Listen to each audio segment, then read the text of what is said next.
فاضل بریلوی رحمۃ اللہ علیہ فرماتے ہیں کہ قیامت میں منظر اس طرح کا ہوگا کہ نبی پاک ہمارے آگے آگے چلیں گے اور ہمیں اللہ کی رحمت کی خوشخبری سناتے جائیں گے، اور جب حضور یہ خوشخبریاں سنائیں گے تو حضور کے لبھہ مبارکہ سے پھول گریں گے اور ہم ان کو اٹھاتے جائیں گے۔ فرماتے ہیں خود تو وہ تھوڑی دیر کے لیے روئیں گے اللہ کی بارگاہ میں کہ یا اللہ انہیں معاف کر دے، خود روئیں گے لیکن ہمیں ہنسا دیں گے۔ پیش حق مجدہ شفاعت کا سناتے جائیں گے، آپ روتے جائیں گے پر ہم کو ہنساتے جائیں گے۔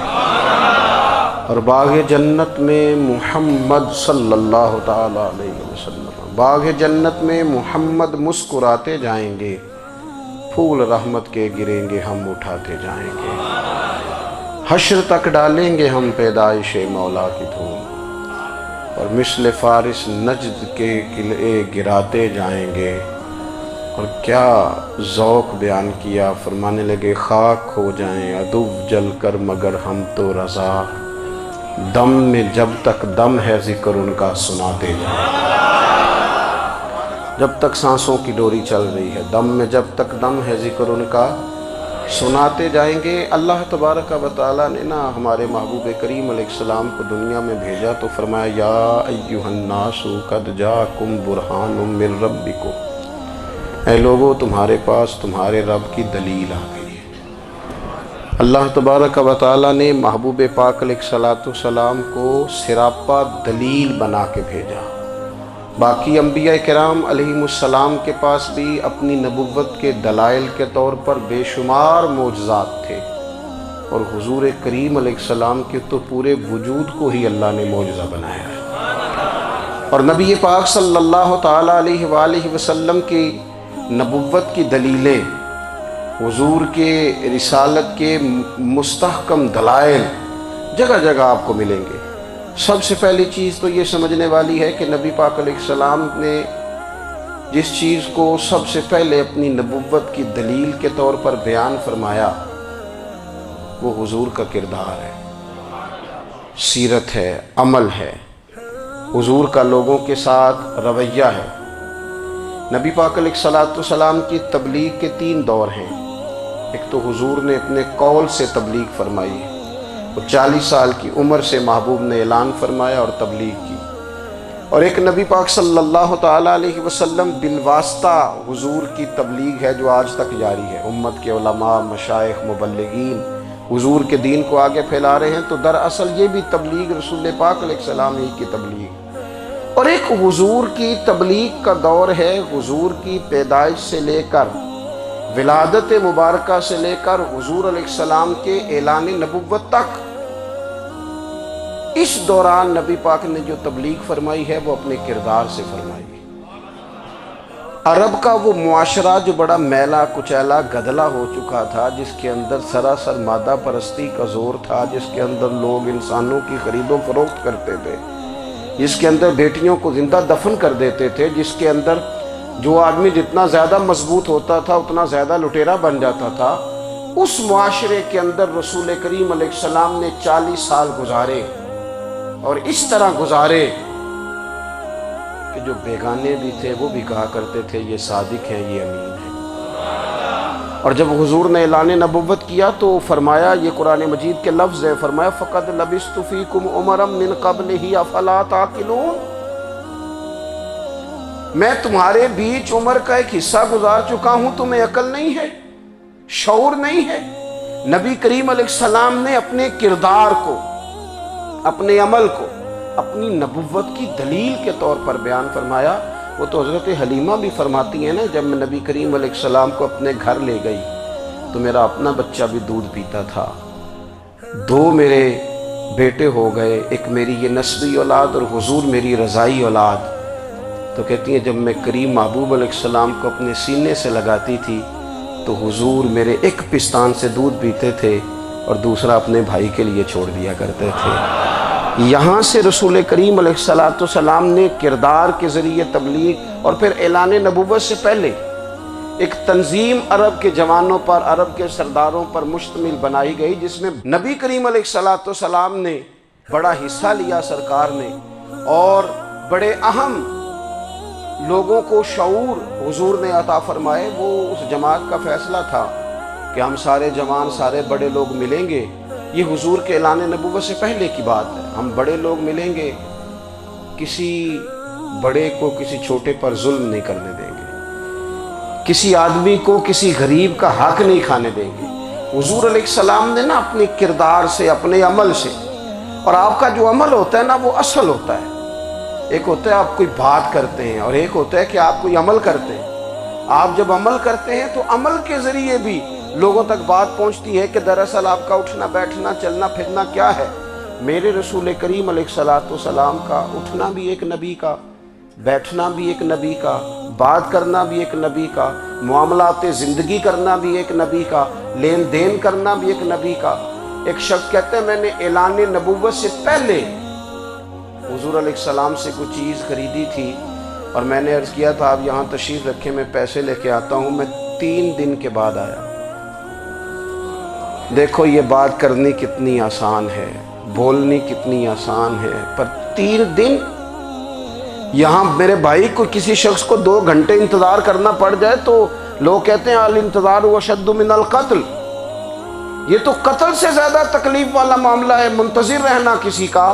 کہتے 3 دن کے بعد میں آیا تو میرے رسول کریم وہیں تشریف فرمایا۔ بس اتنا فرمایا یار تم نے مجھے بڑی تکلیف میں ڈال دیا، 3 دن ہو گئے یہاں رکے ہوئے۔ تو حضور نے اپنے کردار کو، اپنے عمل کو، اپنے معاملات کو سب سے پہلے اپنی نبوت کی دلیل کے طور پر پیش کیا۔ کسی نے کیا خوب کہا تھا کہ جو تیری جان کے دشمن ہیں وہ بھی کہتے ہیں، وہ جو تیری جان کے دشمن ہیں، بظاہر تو آئے ہیں نا ہجرت کی رات جان لینے، لیکن امانتیں حضور کے گھر میں رکھی ہوئی ہیں، امانتیں کاشانہ نور پہ پڑی ہیں۔ وہ جو تیری جان کے دشمن ہیں وہ بھی کہتے ہیں کہ امین تو ہے اور صداقت کی آبرو تو ہے، امین بھی تو ہے، صداقت کی آبرو تو ہے۔ تو پہلے کردار، پھر دوسری بات، اللہ تعالیٰ نے اپنے محبوب علیہ السلام کو اپنا مطلق نائب بنا کر، اپنا محبوب اعظم بنا کر، ویسے ہی سارے انسانوں کے بارے میں کہا وَإِذْ قَالَ رَبُّكَ لِلْمَلَائِكَةِ إِنِّي جَاعِلٌ فِي الْأَرْضِ خَلِيفَةً، میں زمین میں اپنا نائب بنانے والا ہوں۔ لیکن حضور علیہ السلام تو محبوب ہے نا، حضور کی نیابت تو محبوبیت کے درجے پر فائز ہے۔ تو رسول پاک کو رب کریم نے اس طرح کا بنا کے بھیجا کہ حضرت عبداللہ ابن رواحہ رضی اللہ تعالیٰ عنہ بیان فرماتے ہیں کہ اگر حضور کوئی معجزہ نہ بھی دکھاتے، نبی کریم علیہ السلام سے کوئی اعجاز لوگ نہ بھی دیکھتے، تو محبوب کا تو چہرہ ہی اس طرح کا تھا، لوگوں نے دیکھتے جانا تھا اور کلمہ پڑھتے جانا تھا۔ لیکن باوجود اس کے میرے رسول پاک کا اعجاز یہ ہے، کمال یہ ہے کہ حضور کبھی اشارہ کر دیں تو چاند 2 ٹکڑے ہو جائے، کبھی دعا مانگ دیں تو ڈوبا ہوا سورج واپس آ جائے، کبھی محبوب گزرنے لگے تو پتھر آپ پر سلام پڑے، کبھی حضور پہاڑ پر چڑھ جائیں تو پہاڑ وجد میں آ کر جھومنے لگے، محبوب کا کبھی نماز پڑھاتے ارادہ بن جائے تو اللہ تعالیٰ قبلے کا رخ ہی تبدیل فرما دے۔ کیا خوبصورت سوچ ہے اور کیا نظریہ دیتے ہیں بریلی کے امام۔ فرماتے ہیں اجابت کا جوڑا عنایت کا صحرا، دلہن بن کے نکلی دعائے محمد، اور اجابت نے جھک کر گلے سے لگایا بڑی ناز سے جب دعائے محمد۔ دیکھو خدا کی رضا چاہتے ہیں دو عالم، خدا چاہتا ہے رضائے محمد صلی اللہ تعالی علیہ وسلم۔ اور ایک مقام پہ فرماتے ہیں نائب دست قدرت پہ لاکھوں سلام، نائب دست قدرت پہ لاکھوں سلام۔ تو اللہ تعالیٰ نے نبی پاک صلی اللہ تعالی علیہ وسلم کو جو اعجاز۔ پھر ایک اور بات، حضور امی ہے، دنیا میں آ کر محبوب نے کسی سے پڑھا ہی نہیں۔ میرے محبوب نے جتنا پڑھا ہے رب کریم سے ہی پڑھا ہے۔ الرحمن علم القرآن خلق الانسان، رحمان نے قرآن سکھایا پھر انسان بنایا۔ اللہ تبارک و تعالیٰ کی بارگاہ کرم سے حضور نے لیا۔ رسول کریم امی ہیں، یہ بھی حضور کی نبوت پر ایک بڑی دلیل۔ دیکھو ایک ہوتا ہے کوئی آدمی بچپن سے ہی کسی چیز سے شغف رکھے اور جب اس کی عمر بڑی ہو جائے تو کہتے ہیں اس کا تجربہ بڑا ہو گیا، یہ پہلے کچھ شعر کہتا تھا، کوئی ادبی جملہ کہتا تھا، تو اب اس کی یہ کام کرتے کرتے عمر بڑی ہو گئی ہے تو رسوخ حاصل ہو گیا۔ 40 سال کی عمر مبارک تک نبی کریم نے ایک شعر بھی نہیں کہا۔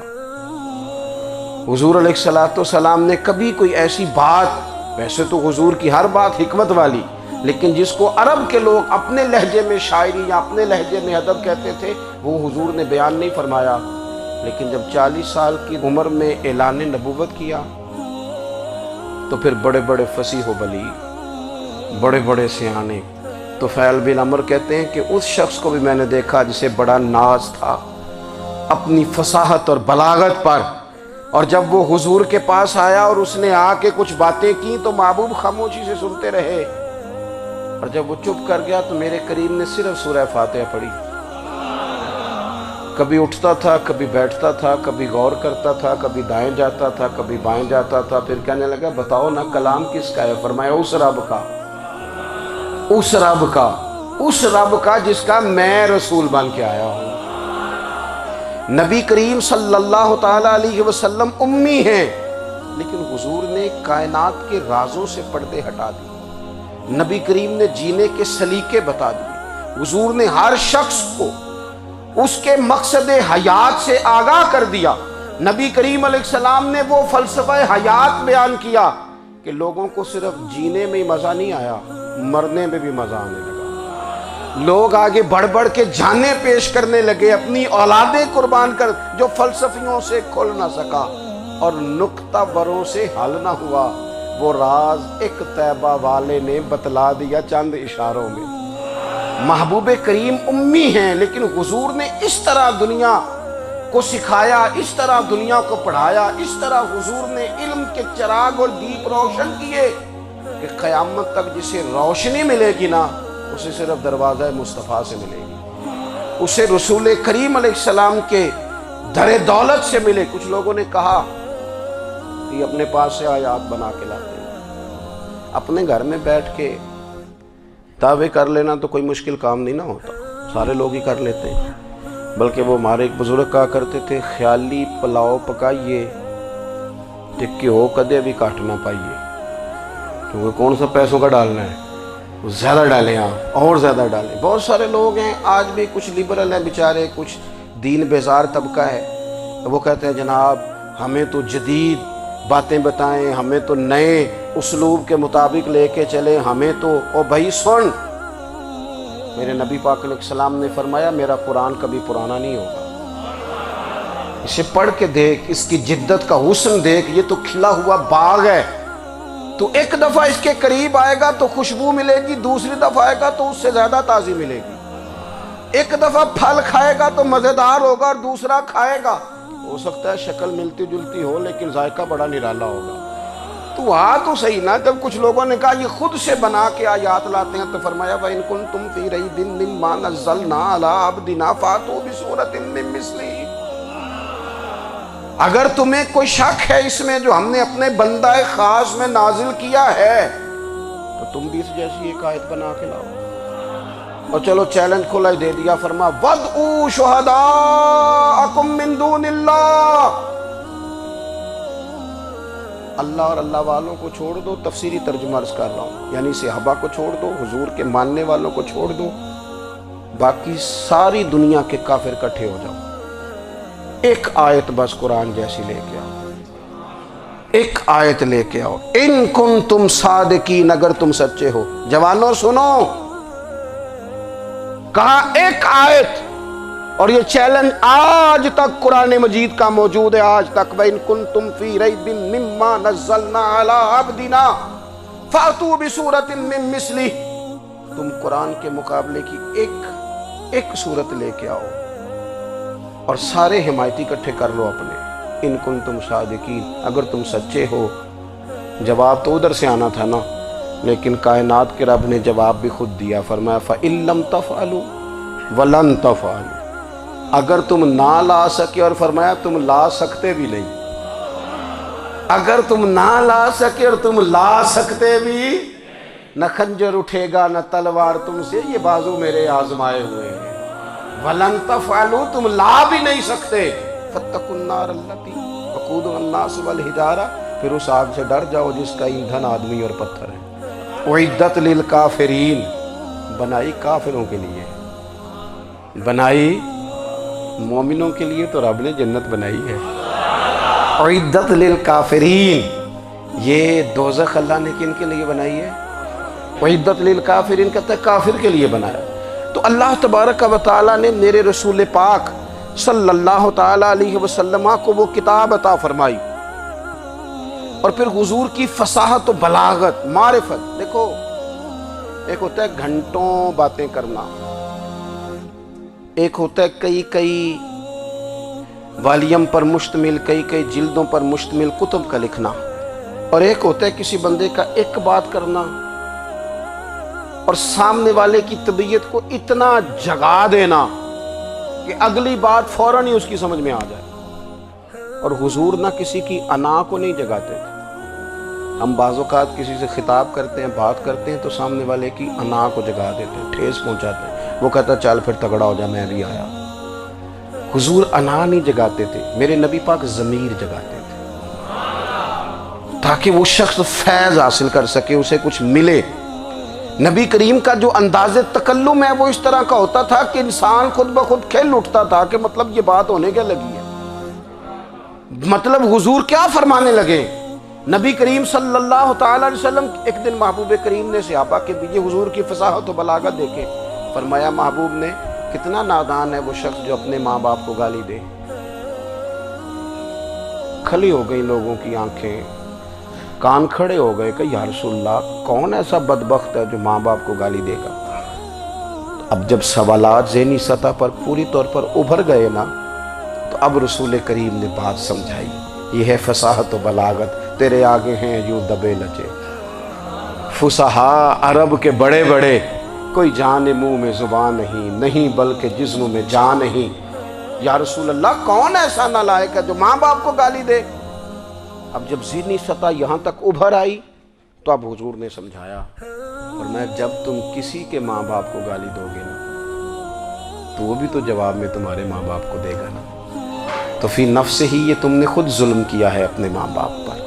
کیوں تم نے ایسا لہجہ اختیار کیا کہ جس سے سامنے والے کی انا جاگ جائے اور وہ تمہارے مقابلے میں آ کر کے کھڑا ہو جائے؟ کیوں تم نے اس طرح کے انداز اختیار کیے کہ جس سے سامنے والا بھی سارے پنجے کھڑے کر کے باہر نکل آئے اور کہے آ جاؤ پھر میں بھی میدان میں حاضر ہوں؟ رسول کریم کی فصاحت بلاغت دیکھیں نا، حضور دو چار جملوں میں ساری بات سمجھا جاتے ہیں۔ ایک حدیث پاک اگر ہماری سمجھ میں آ جائے، ایک روایت نبی پاک صلی اللہ تعالیٰ علیہ وسلم نے فرمایا خوبصورت مسلمان وہ ہے جو بے مقصد باتوں کو چھوڑ دے۔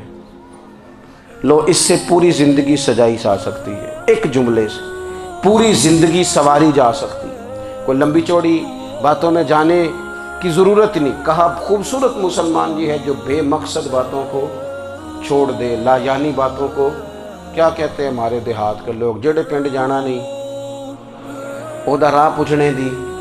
لیکن آج کل لوگ باز آندے یعنی جس بات کا بالکل تعلق نہیں نا وہ بات بھی کرتے جاتے ہیں، جس کا شعبہ ہی نہیں وہ بھی چھلانگ لگا کے اس میں آ جاتا ہے۔ ہم اپنا وقت ضائع کرتے ہیں، اپنی صلاحیتیں ضائع کرتے ہیں، اپنا نقصان کرتے ہیں۔ ہم اپنا کام صحیح کر کے نہیں کرتے اور دوسری ساری دنیا کو ٹھیک کرنا چاہتے ہیں۔ او بھائی آپ جس جگہ جس شعبے سے تعلق رکھتے ہیں آپ اپنے معاملات میں مضبوطی پیدا کریں۔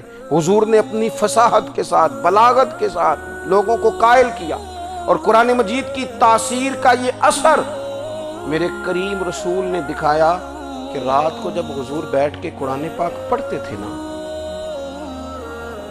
جب یاسین والے نبی خود یاسین کی تلاوت کریں، جب طٰہٰ والے محبوب خود طٰہٰ کی تلاوت کریں، غور کرو نا جب مدثر والے محبوب خود ان جملوں کو ادا کریں، یعنی جن کے بارے میں آیت آئی ہے جب وہی یہ آیت پڑھیں کہ اِنَّا أَعْطَيْنَاكَ الْكَوْثَرَ، یعنی جن کا ذکر ہو رہا ہے جب وہ یہ بات کریں کہ یا ایھا النبی انا ارسلناک شاہدا ومبشرا ونذیرا لتؤمنوا باللہ ورسولہ وتعزروہ وتوقروہ وتسبحوہ بکرۃ واصیلا، جن کے بارے میں آیت آئی ہے جب وہ یہ کہہ رہے ہوں کہ ورفعنا لک ذکرک، جب وہ کہہ رہے ہوں والضحیٰ واللیل اذا سجا، ذرا اس کیفیت کو دیکھیں جب محبوب خود پڑھ رہے ہوں، اور جو حضور پر آئی ہیں اس کا ذائقہ، اس کا لطف، اس کا انداز بھلا کیا ہوگا۔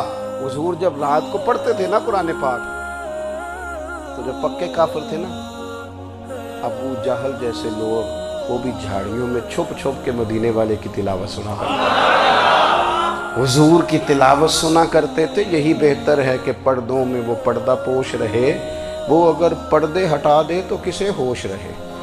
رسول کریم علیہ السلام کی تلاوت کا سننا، قریب جانا، یہ اعجاز ہے۔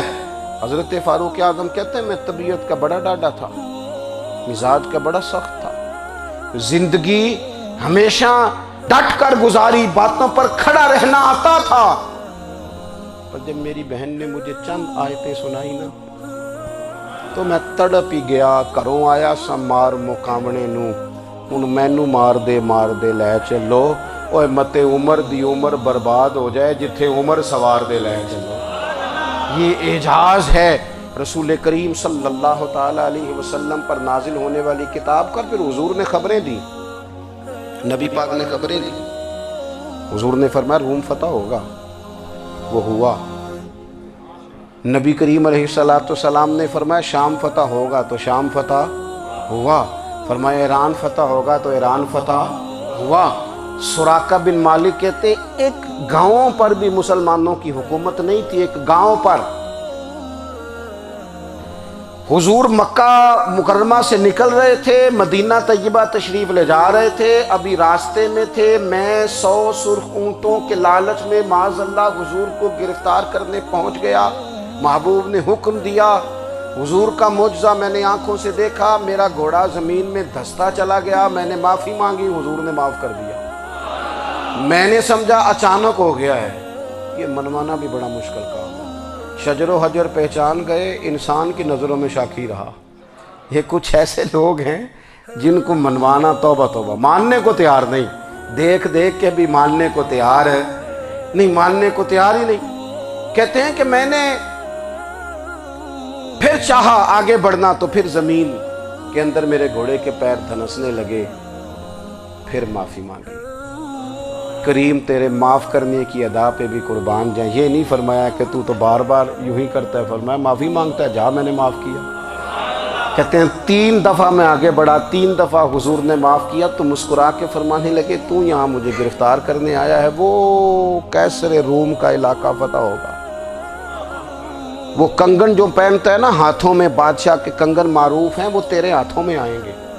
اللہ کرے آپ سمجھیں، یہ جو لوگ ڈری ڈری سہمی اور ہمارے بچے مایوسی کی معاذ اللہ باتیں کرتے ہیں، وہ دیکھیں حضور کس طرح کی گفتگو فرماتے ہیں۔ ابھی ایک گاؤں پر بھی اسلام کی حکومت نہیں، لیکن حضور کا خبر دینے کا انداز۔ کریم فرمانے لگے وہ کیسر روم کے جو کنگن ہوں گے وہ تیرے ہاتھوں میں آئیں گے۔ جناب سراقہ بن مالک فرماتے ہیں کہ میں مسلمان ہو گیا، حضور کا وصال ہو گیا، کنگن نہیں آئے۔ حضرت ابوبکر صدیق کا وصال ظاہری ہو گیا، کنگن نہیں آئے۔ جناب عمر کا دور آ گیا، سراقہ بوڑھے ہو گئے۔ کوئی بندہ پوچھتا نا کہ اب تو عمر ڈھل گئی ہے، زندگی کا پتہ نہیں، کہنے لگے نہیں میں نہیں جاتا، جب تک کنگن نہیں آتے اسرائیل کوئی نہیں آئیں گے، کیونکہ ساڈے نبی دی زبان ساڈے واسطے قرآن، جو دن کو کہہ دیا دن ہے تو دن نکل آیا، جو شب کو کہہ دیا شب ہے تو رات ہو کے رہی، اور خدا نے ان کی زبان کو وہ اختیار دیا، جو نکلی منہ سے ان کے وہ بات ہو کے رہی۔ اور فاضل بریلوی کا تو انداز ہی پھر انوکھا ہے نا، وہ تو کہتے ہیں وہ زبان جس کو سب کن کی کنجی کہے، جس کو سب کن کی کنجی کہیں، اس کی نافذ حکومت پہ لاکھوں سلام۔ کہنے لگے نہیں آتے حضرت اسرائیل، فکر نہ کرو، بوڑھے ہو گئے تھے، نکلنا گھر سے بند کر دیا تھا، حضرت عمر کا دور تھا، کنگن آ گئے۔ حضرت فاروق اعظم نے ان کے پوتوں سے، نواسوں سے، بچوں سے کہا جاؤ بلا کے لاؤ، کا دادا جان بوڑھے ہیں، فرمایا تم کان میں کہہ دینا کنگن آ گئے، پھر تم دیکھنا تو صحیح۔ پھر حضرت سراقہ آئے، حضور نے جو خبریں دیں، نبی پاک علیہ السلام نے جو گزشتہ قوموں کے احوال بیان کیے، اور پھر میرے نبی پاک علیہ السلام نا دنیا میں عزتیں دینے آئے، عزتیں۔ یہ مزاج ہمیں کم کرنا چاہیے، یہ جو ہم ساری زندگی اس کام میں لگا دیتے نا کسی کو نیچا کیسے دکھانا ہے، یہ انداز حضور نے نہیں ہمیں دیا۔ اب دیکھو حضور تشریف لائے تو ہمیں پتہ چلا کہ حضرت یوسف جیسا سونا کوئی نہیں، حضور تشریف لائے تو ہمیں پتہ چلا کہ حضرت داؤد جیسی خوبصورت آواز کسی کی نہیں، حضور تشریف لائے تو ہمیں پتہ چلا کہ جناب عیسیٰ علیہ السلام کا فقر اختیاری کس طرح کا تھا، محبوب تشریف لائے تو ہمیں پتہ چلا کہ حضرت موسیٰ کا جلال کس طرح کا تھا۔ یہ تو حضور آئے تو نبی پاک علیہ السلام نے اس کی بھی عظمت بیان کی، اس کی بھی شان بیان کی۔ حضور نے بتایا کہ ابو بکر صدیق کی شان کیا ہے، فاروق اعظم کا مرتبہ کیا ہے، عثمان غنی کی حیا کیا ہے، مولا علی کی شجاعت کیا ہے، اہل بیت نبوت کی عظمت کیا ہے۔ حضور آئے عزتیں دینے، ماں کو عزت دی مدینے والے رسول، کہا جس کا باپ راضی ہو گیا اس کا رب راضی ہو گیا۔ فرمایا جو 2 بیٹیاں 3 بیٹیاں 4 بیٹی بہنیں یا 1 بیٹی یا بہن بیاہ کے آ گیا نا، اس طرح میری 2 انگلیاں جڑی ہوئی ہیں، میرے ساتھ جڑ کے جنت میں جائے گا۔ رسول کریم صلی اللہ تعالی وسلم نے عزت دی، عزت دی۔ حضور عزتیں دینے، کوئی اعزاز نہیں، ان پڑھ بندہ ہے، سادہ ہے، غریب ہے، مزدوری کرتا ہے، ہاتھوں پہ چھالے۔ یا رسول اللہ اس کا بھی کوئی اعزاز ہے؟ قربان جائیں، میرے کریم نے عزت دی، فرمایا محنت کر کے روزی کمانے والا تو اللہ کا دوست ہے، یہ اینٹیں اٹھانے والا، یہ مشقتیں کرنے والا، یہ صبح دیہڑی پہ جانے والا، یہ بیچارہ جو اچار سے روٹی کھاتا ہے، تو نے ہر شخص کی قسمت میں یہ عزت لکھی اور آخری خطبے کی صورت میں وصیت لکھی۔ رسول کریم نے ہر بندے کو اعزاز دیا، عظمتیں دی، حضور عزتیں دینے آئے۔ نبی پاک علیہ السلام نے اعزازات دیے، حضور نے نوازا۔ یہ ساری چیزیں میرے رسول پاک کی تشریف، اور پھر یہ جو حضور کے صحابہ اور اہل بیت ہیں نا، یہ بھی میرے نبی پاک کی نبوت کی دلیل ہے۔ اتنی جلدی انقلاب آیا نہیں کرتے، وہ کل تک جو رہزن تھے حضور نے راہبر بنا دیے۔ وہ لوگ جو کل تک ایک دوسرے کے گلے کاٹ کے کھاتے تھے، ایک دوسرے کو مارتے تھے، تکلیف پہنچاتے تھے، برادری ازم پہ لڑتے تھے، حضور نے بھائی بھائی بنا دیے۔ ایک پلیٹ میں کھانا کھانے لگے، سیدنا بلال حبشی، صہیب رومی، سلمان فارسی، حضور نے یوں کر کے ملا دیا۔ نبی کریم علیہ السلام نے تقسیمیں ختم کر دی دنیا میں۔ حضور کہ صحابہ نے اپنا کردار اس طرح کا دکھایا، اتنا بلند کیا، اور صحابہ کرام علیہم رضوان اس کو دے کر اتنی بلندیوں پہ گئے کہ گواہیاں اللہ کا قرآن دیتا ہے۔ فرمایا محمد الرسول اللہ والذین معہ اشداء علی الکفار رحماء بینہم تراہم رکعا سجدا یبتغون فضلا من اللہ ورضوانا۔ فرمایا یہ جو میرے محبوب کے ساتھ والے ہیں کافروں پر سخت ہیں، آپس میں نرم دل ہیں، تم جب بھی انہیں دیکھو گے سجدے کرتے دیکھو گے، رکوع کرتے دیکھو گے، تم انہیں دیکھو گے اللہ کی رضا کے متلاشی ہیں۔ انہیں ساری مادہ پرستی سے نکال کر محبوب نے رب کی رضا کے رستے پہ ڈال دیا۔ میرے نبی کریم سید عالم صلی اللہ تعالیٰ علیہ وسلم کی نبوت کے دلائل کے طور پر یہ ساری چیزیں آئیں۔ بس میں بات سمیٹنے لگا ہوں۔ حضور کا جو اخلاق ہے نا، وہ بھی نبی کریم علیہ السلام کی نبوت کی بہت بڑی دلیل ہے۔ وَإِنَّكَ لَعَلَىٰ خُلُقٍ عَظِيمٍ۔ محبوب ہم نے آپ کو نا خلق عظیم کا مالک بنایا ہے۔ کچھ لوگ سمجھتے ہیں صرف آپ کا بولنے کا انداز ٹھیک ہو تو آپ با اخلاق ہیں۔ نہیں بھائی، بولنے کا انداز ٹھیک ہونا با اخلاق نہیں، سچ بولنا اخلاق کی علامت ہے۔ آپ کا حق بات کرنا اخلاق ہے، آپ کا صحیح گواہی دینا اخلاق ہے، آپ کا اللہ تعالیٰ کی طرف سے آزمائش آنے پر صبر کا مظاہرہ کرنا اونچا اخلاق ہے۔ رب نعمت دے تو آپ کا وجود ڈھلتا جائے شکر میں، یہ اخلاق ہے۔ رب کریم اگر آپ کو کسی وقت کسی آزمائش میں اپنی حکمت سے ڈالتا ہے تو عزت نفس کو برقرار رکھنا، خودداری کو برقرار رکھنا، یہ اخلاق۔ نبی پاک نے اعلیٰ ترین اخلاق کی بات بتائی، اعلیٰ ترین۔ حضور نے لوگوں سے بیعت لیتے وقت کہا تھا میرے ہاتھ پر بیعت کرو، چوری نہیں کرو۔ نبی پاک علیہ السلام نے مختلف امور پر بیعت لی۔ حضرت حکیم بن حزام کہتے ہیں حضور نے میرے ہاتھ پہ ہاتھ رکھ کے کہا میرے ہاتھ پہ ہاتھ رکھ کے بیعت کرو کہ کسی دنیا دار سے سوال نہیں کرو گے، خودداری سے زندگی گزارو گے، عزت نفس سے، جو رب نے تمہیں دیا ہے تم اس پر راضی رہو گے، لوگوں کی جیبوں کو ٹٹولنا، دوسروں کی دولتوں پہ راج کرنا، دوسروں کے مال پر نگاہیں ڈالنا اللہ کے حبیب نے پسند نہیں کرنا۔ میں بیعت کرو کہ تم کبھی کسی سے سوال نہیں کرو گے، حد ہو گئی۔ نبھانے والوں نے پھر اس عہد کو نبھایا اور کمال کر دی۔ حضرت حکیم بن حزام گھوڑے پہ بیٹھے تھے، ہاتھ میں درہ تھا، وہ زمین پہ گر گیا، قریب غلام کھڑا تھا، حضرت حکیم بن حزام خود گھوڑے سے اترے، درہ اٹھایا، دوبارہ گھوڑے پہ بیٹھے۔ غلام عرض کرنے لگا حضور مجھے بتا دیتے میں اٹھا کے دے دیتا۔ آنکھیں چمک اٹھیں، فرمانے لگے کیسے بتا دیتا؟ اپنے رسول سے وعدہ کیا ہے کبھی کسی سے سوال نہیں کروں گا، کبھی سوال نہیں کروں گا۔ اللہ کے محبوب نے ہمیں اعلیٰ اخلاقی قدروں کی بات ہمیں سکھائی ہے۔ ہم دیکھتے ہیں کہ بڑی جلدی 2 4 5 لوگوں کے غصہ دلانے پر ہم ساری اخلاقی حدوں کو کراس کر جاتے ہیں۔ دوستو ہمارا ایک ویژن ہونا چاہیے، ہمارے ذاتی رویے بڑے معتبر ہونے چاہیے، لین دین کے معاملات کے اندر مسلمانوں کو بڑا صاف ستھرا ہونا چاہیے۔ ہمیں اپنی معاشی زندگی میں روزمرہ کے معاملات میں ہماری توجہات کا مرکز صرف اللہ رسول کی ذات ہونی چاہیے۔ رب کریم نے اپنی حکمت سے کسی کو کتنا دیا ہے یہ اس کی حکمت کے تقاضے ہیں۔ ہمیں اس نے جس رنگ میں جس حال میں رکھا ہے ہمیں اپنے رب کی رضا پر بہت زیادہ مطمئن ہونا چاہیے۔ اچھا پھر ایک اور بات،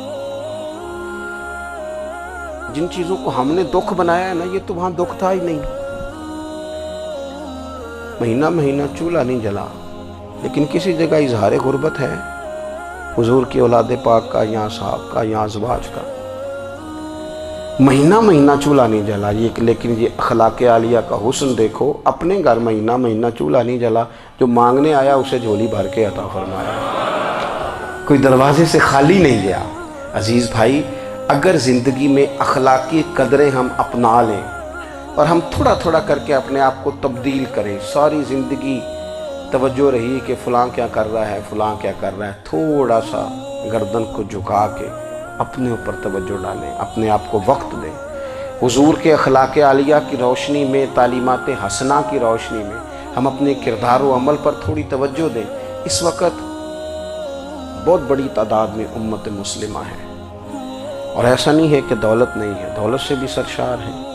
ہمارے ہاں بڑے بڑے انجینئر ہیں، بڑے بڑے ڈاکٹر ہیں، لیکچرار ہیں، ہمارے پاس بڑے بڑے ہاسپٹل ہیں، بڑا کچھ ہے، لیکن کردار و عمل کے بادشاہ، اپنی زندگی تقوی کی روشنی میں گزارنے والے، ان لوگوں کی تعداد کم ہے۔ اگر کوئی آج بھی سارے کام نیک کرے لیکن جائیداد میں سے بیٹی کا حق رکھ جائے پھر اس نے کیا میلاد منایا؟ اگر آج بھی جو 2 4 لوگ بیچارے اس کے زیر دست ہیں، ملازمین ہیں، ان کے ساتھ اس کا رویہ انتہائی سخت ہو تو اس نے کیا میلاد منایا؟ اگر آج بھی وہ برادری ازم کی بنیاد پر دوستیاں کرے اور چھوٹے بڑے کی وہ تقسیم رکھے، جسے حضور نے فرمایا کہ قبیلے تو تعارف کے لیے، ورنہ کسی عربی کو اجمی پر، گورے کو کالے پر کوئی فضیلت نہیں۔ اگر کوئی آج بھی اس برادری ازم کا قائل ہے پھر اس نے کیا میلاد منایا؟ اگر کوئی شخص آج بھی اپنے آپ کو مادہ پرستی میں پوری طرح دھکیل چکا ہے اور رضا الہی کا مسافر نہیں بنا تو اس نے کیا میلاد منایا؟ اپنی طبیعتوں میں روحانی تبدیلی اور وہ خاص افکار جو حضور اپنے غلاموں میں پیدا فرماتے، ان افکار کو پیدا کرنا، سوچوں کو بدلنا، سوچوں کو، نظریات کو بدلنا، اپنے روزمرہ کے معاملات کا جائزہ لینا کہ ہم کس طرح آگے بڑھ سکتے ہیں اور کس طرح ہم ایک بہترین امتی اور ایک بہترین مسلمان بن سکتے ہیں، اس پر توجہ دینا، یہ میلاد ہمیں سبق دیتا ہے۔ اللہ تعالیٰ مجھے اور آپ کو عمل کی توفیق عطا فرمائے۔ آخر دعوایا ان الحمدللہ۔